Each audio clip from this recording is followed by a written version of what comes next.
Hi, Martin here. Today I'm here to show you how to do a cylinder leak down test. And we're going to be using this OTC cylinder leak tester. And I got a 4.7 liter Jeep Chrysler Dodge Mitsubishi V8 engine sitting here. I recently got this out of a Pic-a-Part, and I was actually after the OH camshafts, this being an HO engine. And then after taking the camshafts out, I noticed how well everything looked, like it had been rebuilt. Well, after getting down underneath the Jeep and looking at the block, I could tell that this was a rebuilt engine. It was super clean, you know, nice shiny black paint and everything. I had to have the whole engine. Now, I didn't know why that Jeep was at Pic-a-Part. I couldn't tell because it obviously wasn't an accident. And right away you start thinking engine problems. Well, with both valve covers off this engine when I found it, and I could tell all the rocker arms were in place, which is a prone problem with this particular engine, throwing rocker arms or dropping valve seats. Now, I could tell all that was perfectly fine, and I just took the chance on buying this engine, hoping it's good. So I want to do a leak down test to see if we can find any issues with this engine. Now, I'm still probably going to pull the cylinder heads off this, put new gaskets in, freshen it up just a little bit. But I do want to do that test first. And what's great about this test, it can tell you the condition of your engine, where you're losing compression. Is it around the valves, head gaskets, cracked cylinder head, or is it just going past the rings into the combustion chamber or into the crankcase? And this is going to tell you where the air is going by listening for the sound, and how much you're losing, how much the percentage of compression that you're losing. And I personally like this OTC tester the best so far. I've got the one from Harbor Freight, which looks, if you get one from Harbor Freight or see one that looks like the one from Harbor Freight, like this one right here, if it looks like this and has a different brand name on it, it's still the same one. I personally don't like this one that much. I think it was giving me an inaccurate reading, giving me percentages around 20 to 22% loss. But I didn't like the way the gauge dials up. It goes past zero so easily. Maybe I'll show you how one of these works. And I went ahead and pulled the trigger and got this OTC one. I like it a lot better. The only thing you got to do with it is you got to do a little math. Where this one kind of gives you the answer, this one you just got to do a little math, and it gives you this really handy chart that comes with it to make it easier to figure out. All right, well, let's get started. Now, some of the tools you're going to need is something to turn the engine over at the harmonic balancer. So I got a 21 millimeter socket with a ratchet wrench here. Then I got my spark plug socket here. This really nice deep one with a magnet tip on it. I love this particular socket. And a ratchet wrench for that. Then you need some kind of way of finding top dead center. Now, on number one cylinder, that's rather easy because we're going to use the harmonic balancer. I got a punch here. Now, another thing you got to be careful about is when you place that punch right here in the number one cylinder, I'm hitting top dead right now. I know this one's on top dead center. But when you drop it in here, see it goes down there quite a ways. Well, you got to be careful when you turn that engine over, because this can actually get wedged in there, depending on what angle the spark plug is related to the top of the piston. So you want to be very careful as you're turning the engine over. You want to kind of pull this up every once in a while. Make sure it's not getting pinched down in here. Now, on this particular engine, I had already removed the camshafts at Pic-a-Part, bought those shafts, and then decided to come back and get the engine. So, with no latch adjusters or rocker arms in here, and there were no camshafts at the time, all the pistons are going to be on the compression stroke every time it comes up. So it's really easy for me to find out which stroke is the compression stroke. Pretty much every time the piston comes to top dead center, it's on the compression stroke. All right, starting with the number 1 cylinder.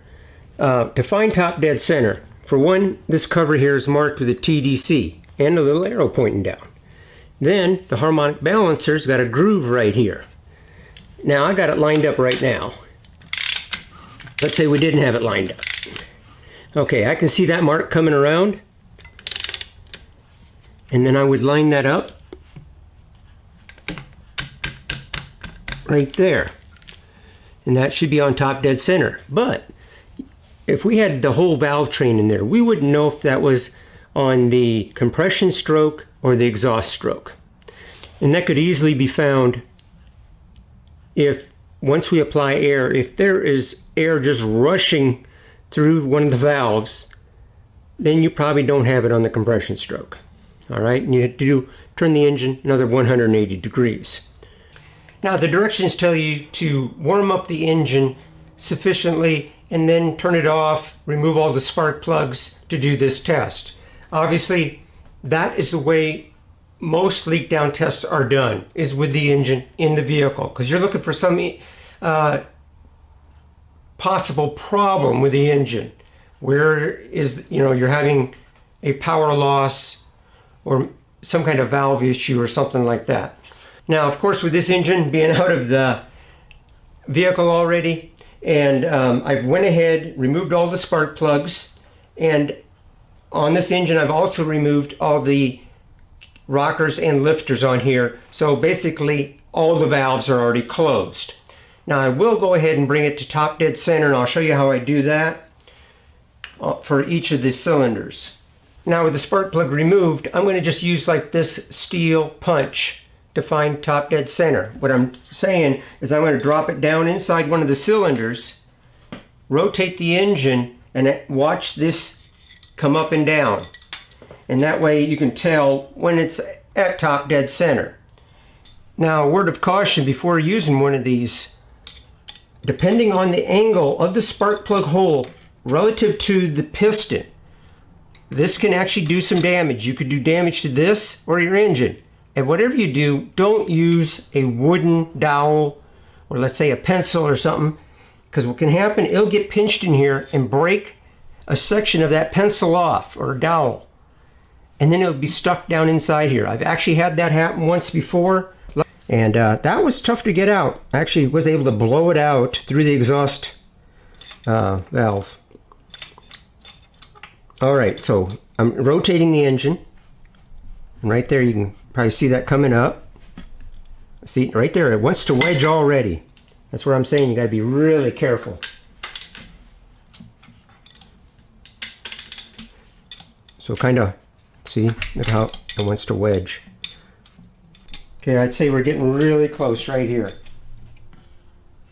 Right there, yep. I turned it a little bit more and didn't go up any higher. I can tell that's top dead center right there. Now the OTC leak tester here comes with a 24-inch hose. This is the end you'll screw into the cylinder head. This end attaches to the tester itself. Now, on first appearance, this looks like a aluminum block here, and that's actually what I thought I was getting. But when you turn it over, you find out that is nothing but a piece of sheet metal, and makes it look a little bit prettier on this side. The only thing I probably don't like about it is kind of a sharp edge, but so far I'm really happy with it. And then this hose here attaches right here. And then you're going to put your supply line from your compressor right here. Always have your regulator turned down counterclockwise to 0 before hooking the hose up. Maximum pressure 100 psi. Then it comes with this directions right here, suggestions for how much leakage is acceptable, and then it comes with this cheat sheet as far as whatever pressure you're supplying. Is it 75, 90, or 100 psi? And then also comes with other spark plug adapters. You got your 10, 12, 18 millimeter. Your most common is going to be the 14 that's already on the hose itself. All right, taking this 24-inch hose assembly. Now, one thing about it being as long as it is, when you first take it out, it's going to have a memory to it where it wants to curl on you. That makes it kind of hard to screw into the spark plug hole. So you're going to want to kind of flex it a little bit, trying to get it straighter. Because on these ones here where you got to drop it down so far into the cylinder head, it makes it a little bit harder to screw into. Okay, once you get it started like that, go ahead and rotate the hose. You're going to feel it snug up right there. It has that O-ring on the end of that adapter there. All right, make sure your compressed air does not exceed 100 psi. Also have this knob turned fully counterclockwise before hooking the hose up. Okay, now we can start turning this up.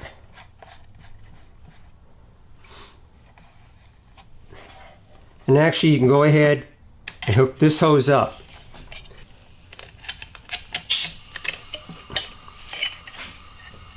Now I can hear a little bit of air leaking, and that is going into the crankcase.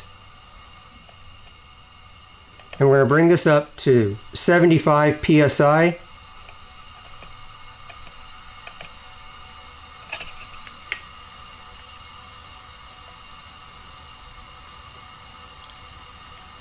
Right there.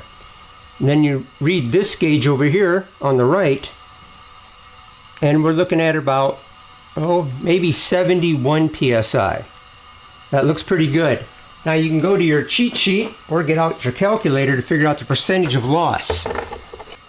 Okay, we've got 75 psi. And it was reading 71. That tells us we got a 5% loss. Not bad. And then before you disconnect everything, go ahead and turn this all the way down.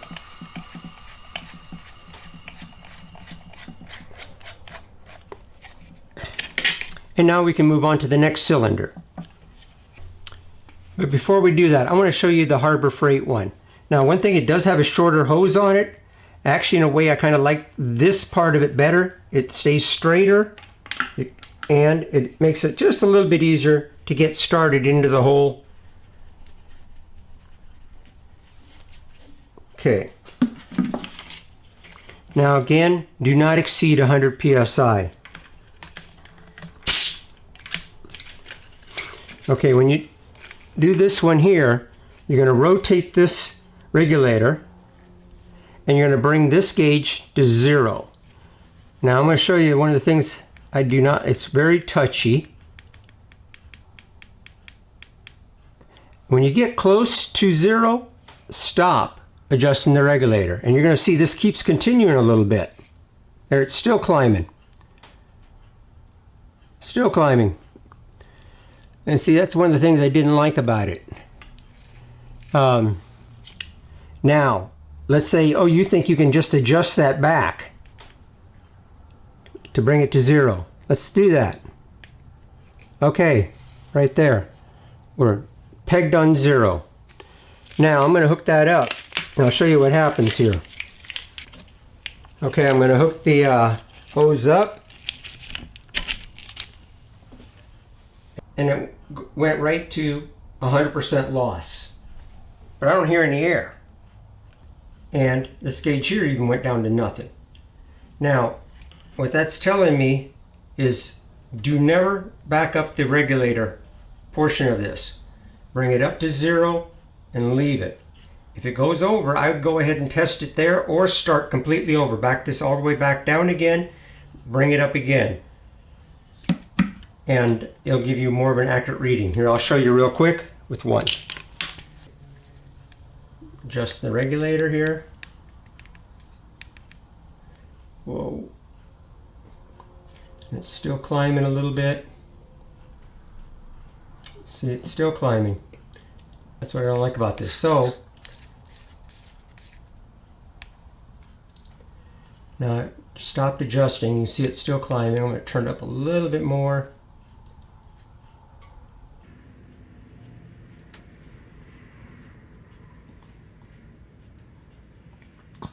Well, it did go over the 0 set, but we're going to go ahead and just show you what it does here.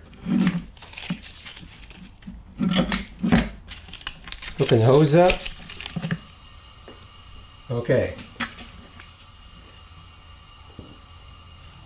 see, that's giving me a reading of, there was about 37% loss.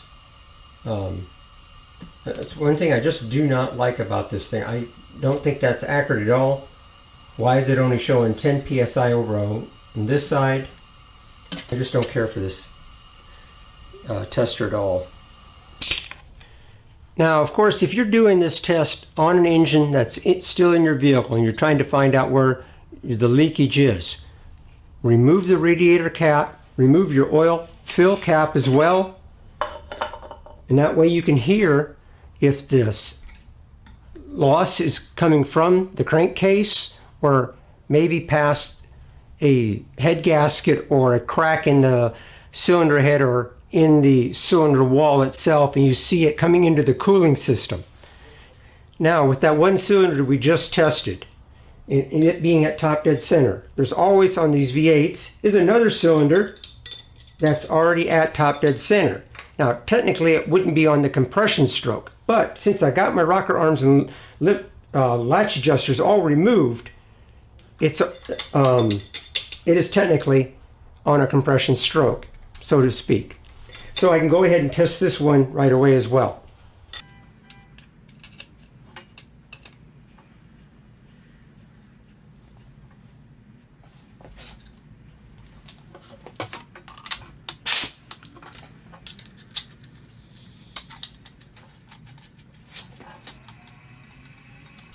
Now I can hear the air, and it's coming out through the crankcase here.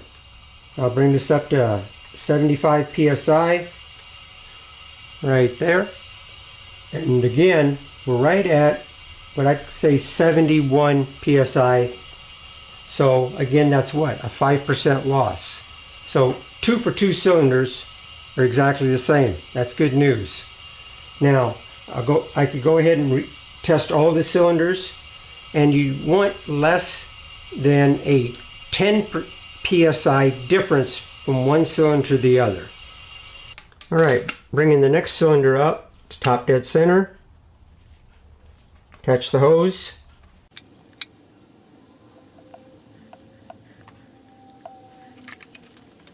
And then making sure this is turned all the way back to counterclockwise. Hook your air up. We'll bring this up to 75 psi. And this cylinder here, looking at, it's coming in at 72 psi. That's giving us a 4% leak. That's in real good condition there. All right, turn this all the way down. All right, it's just testing cylinder number 8. Got it at 75 pounds here again, and I'm only showing a leak. This showing 74 pounds. That's a 1% leak.